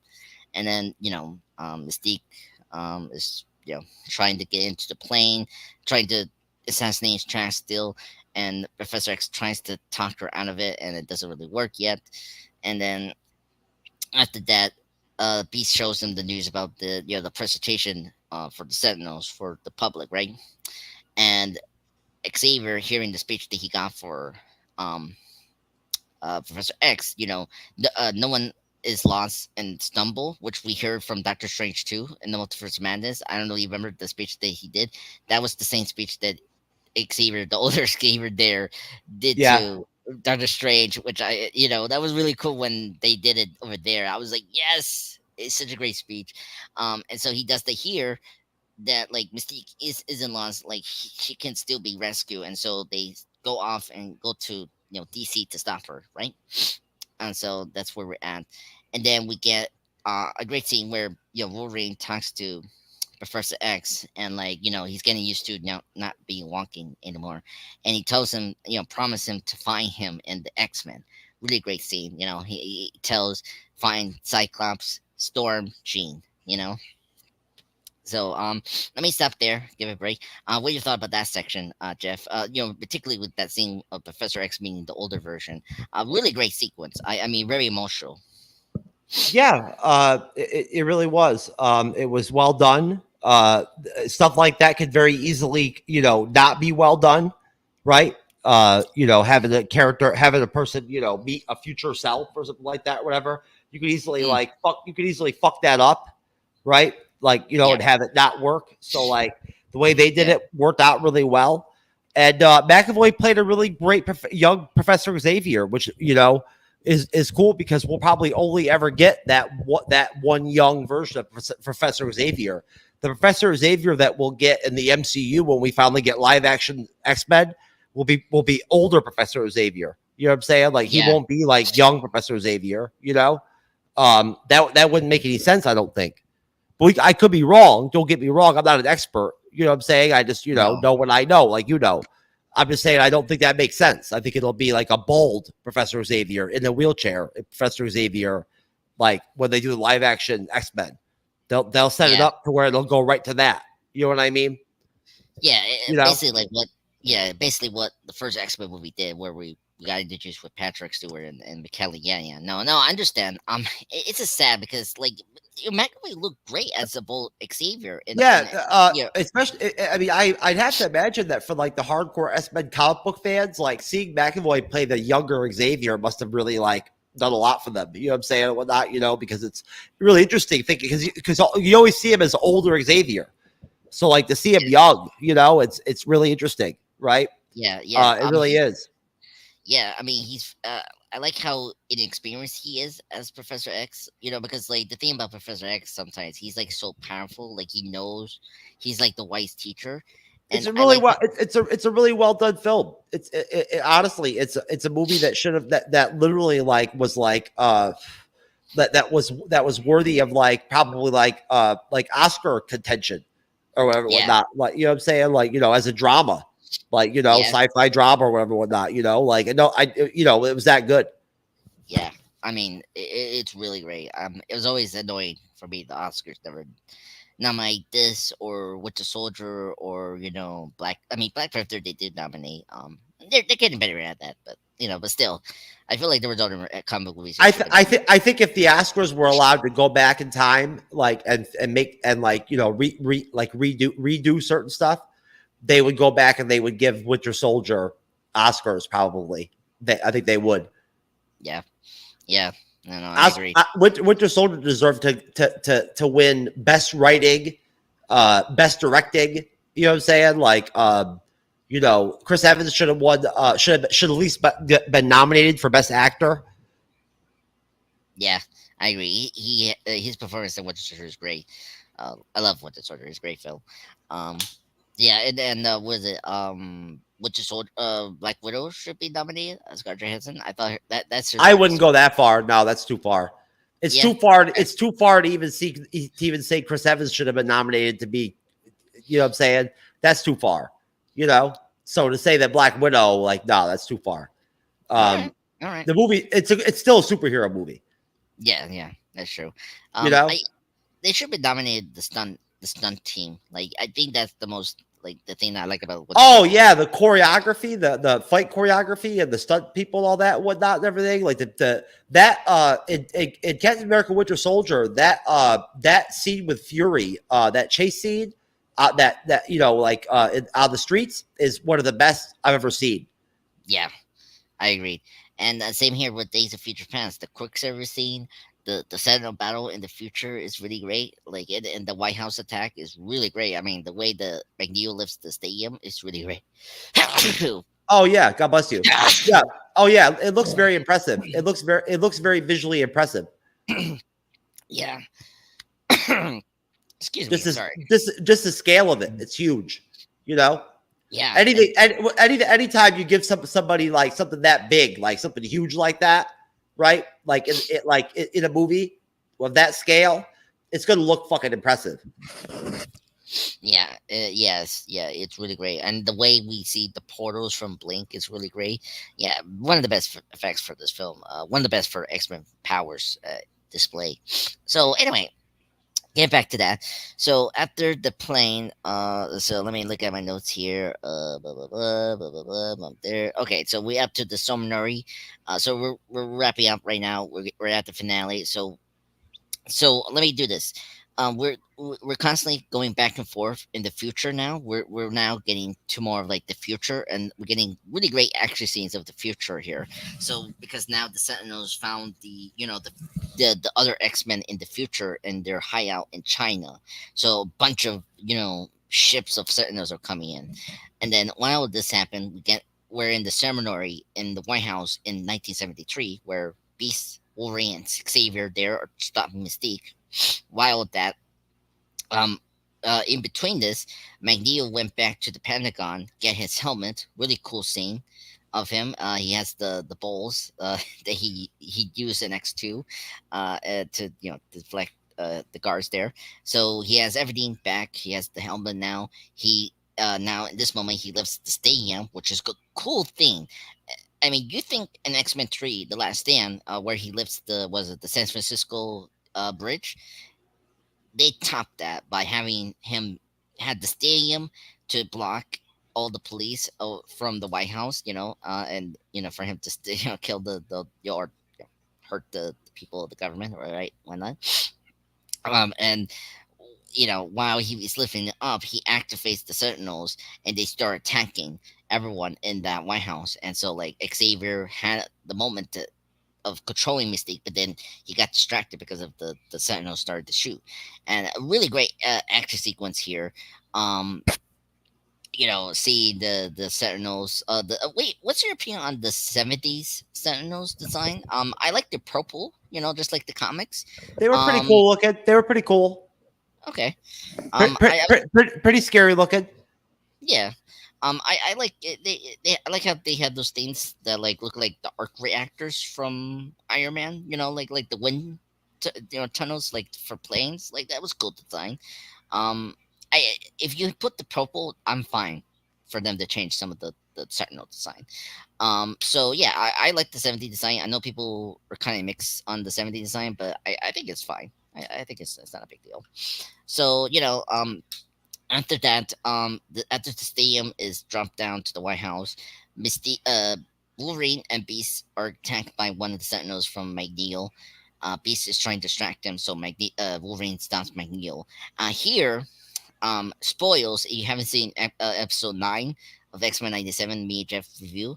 So towards the end of that episode, Wolverine, from the comic book's Fatal Attraction, Magneto took out the metal from Wolverine's body, right?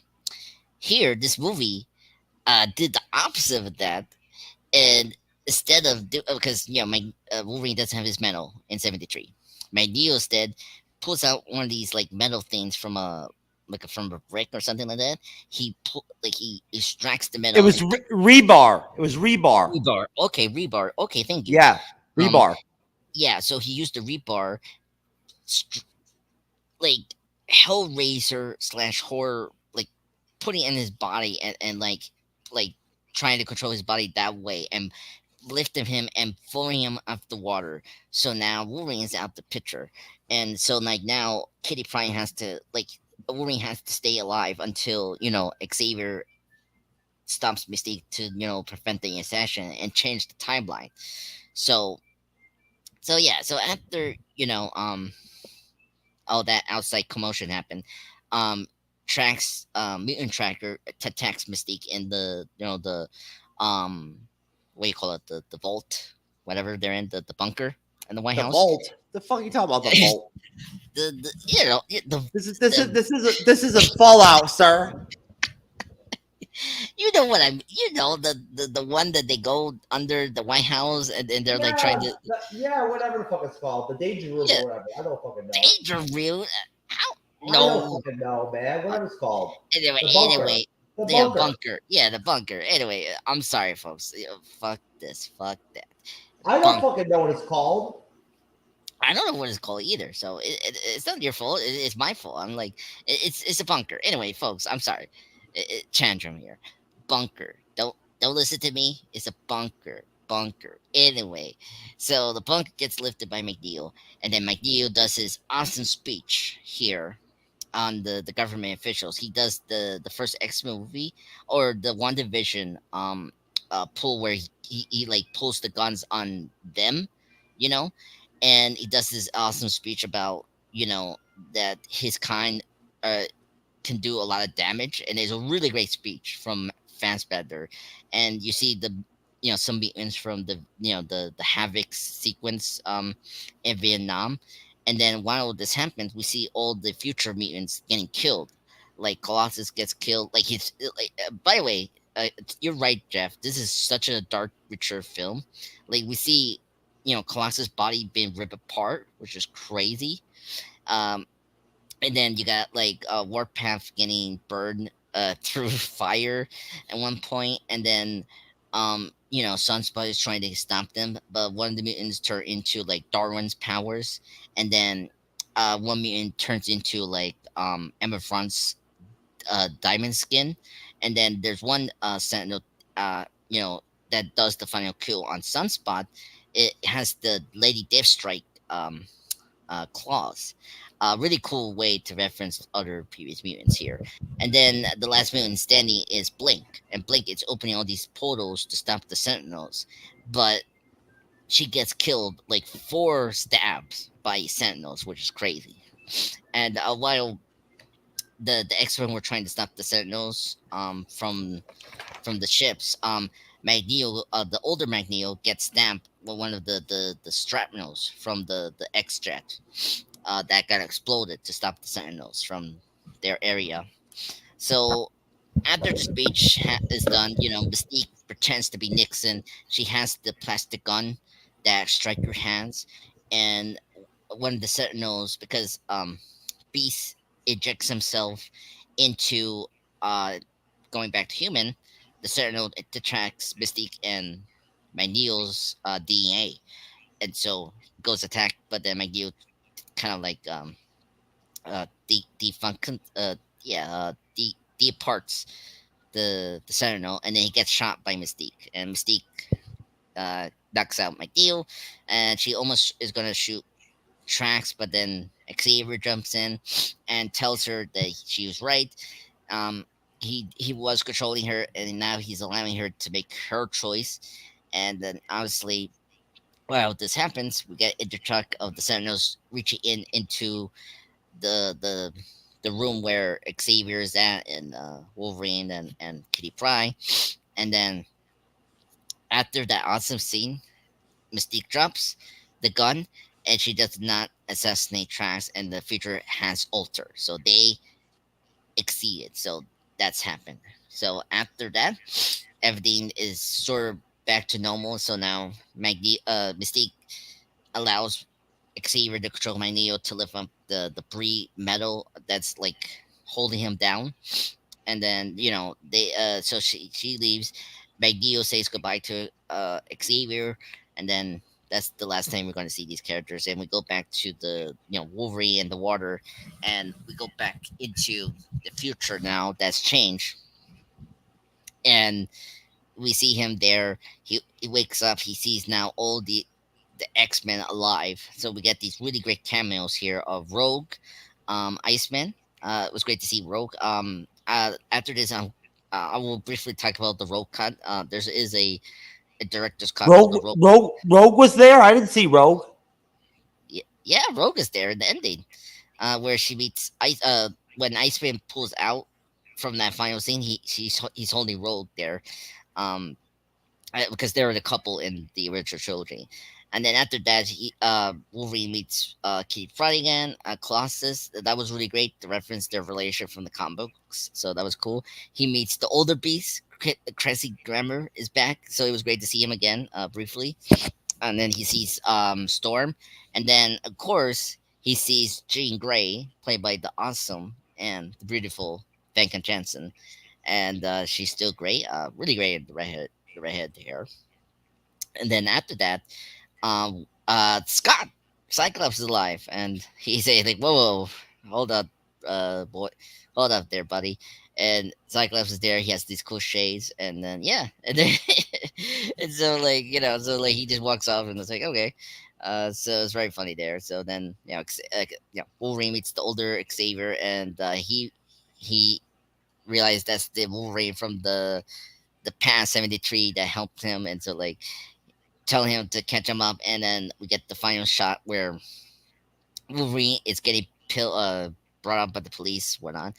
We got Stryker. You think that it's gonna, you know, the cycles it's going back again. That's typical time travel thing. But in a shock reveal, it was Mystique opening her little eyes, and that was Mystique taking Wolverine. But here's the thing, and no offense, people, if you've seen X Men Apocalypse, they do not address this. So it's just a twist that they just did to shock value. It was nothing. It was nothing important to set up in the next movie. They were never going to address this in X Men Apocalypse. So just let you know. So then that we're done. X Men Days of Future Past is over. But we got a post credit scene and we got Apocalypse. They were setting up Apocalypse and then we got X Men Apocalypse. It was bad. Dark Phoenix is bad. And now we're in the moment where X Men is back again in the limelight with X Men '97, and then we get Deadpool and Wolverine coming out, and we got Hugh Jackman again coming back. So that's there. X Men Days of Future Past. Jeff, go ahead, take the room, be yourself. This is a safe place for you. What you thought about the finale? I try to always be myself, sir. But I do feel safe. Oh, pardon me. Sometimes when you have one of these fucking piercings up here in like your cartilage and shit and whatnot, yeah, your headphones will start to hurt a little bit. Yeah. Yeah, I know. It's hurting in my left ear, whatever you want to call it. Oh, so I mean, really, my only to wrap it up. You know, I guess just to surmise, overall, I thought that the ending was solid. You know, like I didn't understand why they let Magneto go. Really, that didn't really make any sense to me. I thought they should have grabbed him up, right? Like because of what he did. You know what I'm saying? Yeah. You know, so I thought they should have grabbed him up. I didn't like that. But besides that, I like what's her name, Jennifer Lawrence or whatever her fuck her name is. What is her name from Hunger Games? Oh, yeah, Katniss from Hunger Games. Yeah. Oh yeah, I like her. I do. I like her. She was really good in that Silver Linings Playbook movie. Yeah, she's good. Winter's Bone. I don't know. You heard that movie? It's a good film.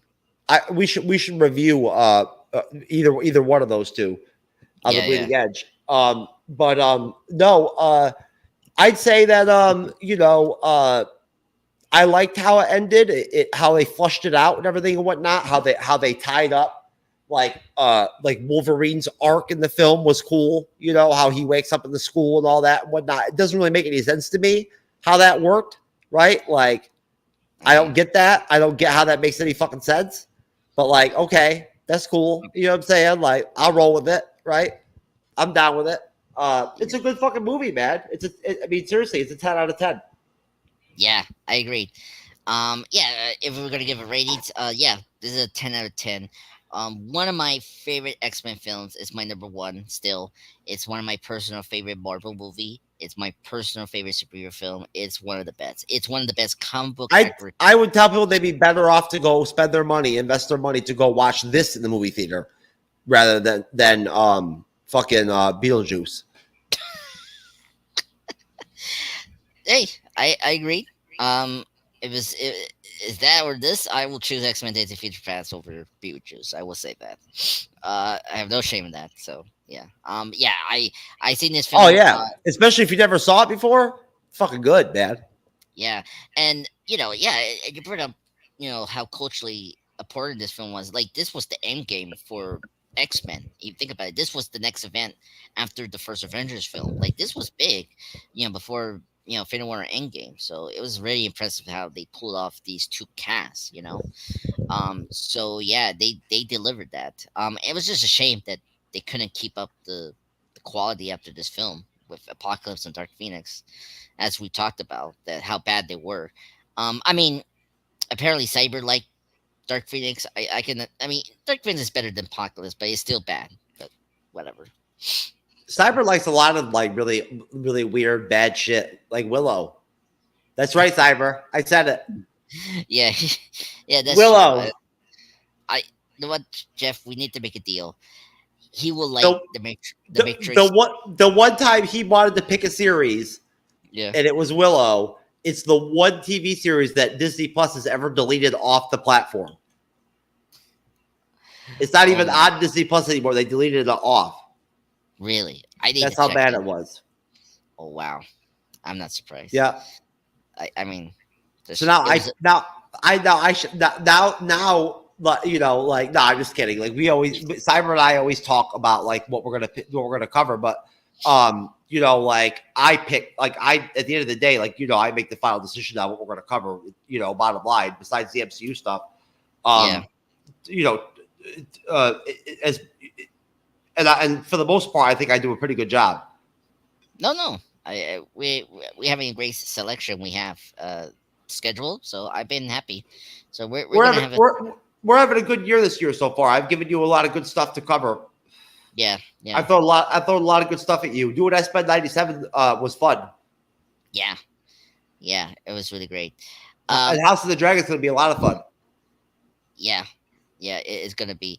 So we're wrapping up now. Jeff, brother, thank you so much for joining me today. We didn't do ratings. I dropped my rating just to say it or whatnot, but we never did ratings.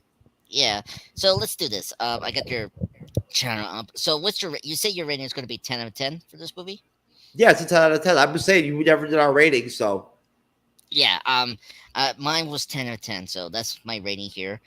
Great film, highly recommend. Happy 10th anniversary. I can't believe it's 10 years since this week came out, 2014. This week, 23rd.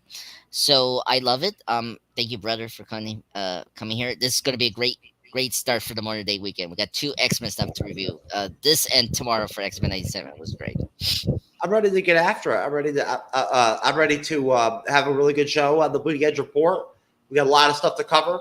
I'm gonna have a lot of research to do tomorrow. I've still got a lot of DCU stuff I got to get into, whatnot, everything, and and make sure that I understand and all that, and whatnot. And and I'll talk to Comic Book Nostalgia and see if he's coming on or not. Either way, we do have a good week this week. I'm looking forward to reviewing The Matrix 2. I think it's going to be fun. I do. Yeah. I think it's going to be a good review. I think that Fallout, you would already know, but I wouldn't. But I think Fallout Episode 8, the finale, is going to be really good. A good review. Yeah, I mean, great finale. I really enjoy it. It was better than Episode 7, I would say. I think Episode 7 was kind of like a filler, but still, great show. I'm very excited to review Episode 8. But we're gonna have a big show. We're gonna have Matthew on, Wrath of Khan. Ben may or may not come on. I told him he could come on if he wanted to. Okay. You'll be there. I'm moderating. Okay. Cyber. That's right. I am moderating it. That's cool. I'm looking forward to it. I'm doing The Matrix too. I'm stoked to moderate The Matrix too. That's just gonna be dope. I'm looking forward to it. But what do you call it? That's my week to moderate, Mitch. And host the Bleeding Edge Report. It's gonna be a fun week. I'm looking forward to it. It's gonna be exciting. What's our next project over here on your channel? Okay. So enter June. In 2 weeks, I'm thinking to do The Mask, the Jim Carrey movie. The Mask. We can do that for the next movie review. And then we'll do Star Trek 3. In the next other 2 weeks after The Mask. So that's my plan for June right now. But I'll let you know. Okay. We should review Seinfeld. Oh God, that'd be funny. We should do like a 90s like do some 90s shows or something like one time I was on this this Facebook chat, right? Like we have, right? But like somebody else's. Mm-hmm. And some other creator, some other podcaster had a 90s trivia show that night, right? Okay. It was like, I don't know, it was like an hour before the show started. It was like 7:00 and the show started at 8, and it was 90s trivia. And it was like, pick your top like 5 dramatic 90s TV series, and then like regular TV series or whatever, right? Or whatever. And there were 3 other people on there, And like the guy just like randomly did a meet. It was like, hey, does anybody want to come on? And I was like, yo, throw me a link. So I jumped on there with all these people I never met, right? And I love the 90s. And I went out there, and it was so much fun. We went for like 2.5 hours, and like I tried to make all my picks be the kind of ones where nobody else would pick them, like not the obvious stuff like Seinfeld. I went to the stuff where I thought nobody else would pick it. You know, it turned out a lot of people tried to do that too, but it was great. We were talking about Law and Order and like Sex in the City and like, the Seinfeld, right? The Simpsons and whatnot. I love talking about 90s shit. Yeah. No, I understand. It's We'll fun. do that. We'll probably do that one time. Maybe in July when I come back from my vacation. We'll probably do that. Anyway, thank you everyone for joining me today. We're gonna head out. Thank you, Jeff, for joining me. Have a good night. I'm going on vacation too, sir. I'm going to one of those sex resorts where like where it's like an adult, not like an adult, but like a porn, resort, like, like where it's like a swingers resort. Oh my God. Anyway, all right. Have a good night, everyone. Thank you, Jeff, for that.